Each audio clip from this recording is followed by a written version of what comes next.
says, this is a very, very moving event for me. And I'd like to thank first everybody who is here, who facilitated my work in one way or another. Well, Zach, certainly we have worked together several times and to host this lovely lunch today. But the person I must really mention again, like I changed his life, but he as well changed my life. And Nic. That is Nic. We have worked together now 14 years, and really Nic has been amazing. Sometimes I criticize a little bit, he gets quite annoyed about that. But, she doesn't like their aftershave, by the way. But we have shared the same room together in New York. That's how we close the meeting, but he's safe, he's safe.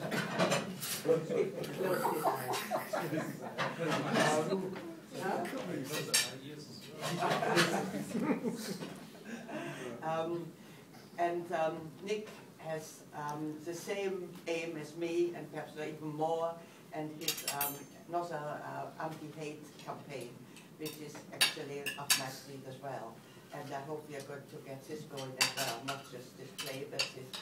And so all of you have really helped this, and this is really, I'm very, very grateful. I've done this work now for 26 years, which is a long time out of a long life. And I hope I'll be able to go on and on to do it much more. And it has grown, of course. It started in America. No, actually it started here in England with the Anna Frank Trust, where I became a trustee and where I worked into schools and in prisons, of course. This is a very, very important part of my teaching in prisons. And very often people say, I'm too scared to go. When they first went into prison, they thought they can't ask me to do it because it might remind me too much of where I was in Auschwitz. But I said, well, that is a complete different thing. And when our first prison was in Durham prison, which is a high security prison, and it was quite forbidding, barbed wire all around the camp. Rosemary West was in there, so you remember. Yeah. I saw her, but she didn't come to my talk. She went to the library instead. Anyway, so, and I had a message for those people, and this is really what is very important, because very often they are inside, they were different from America, where there is no, if they committed a crime, murder, they are there for life and even death penalty. Here, I think the most a prisoner can get is 30 years. And so I always tell them there is hope. At the end of the line, there is hope.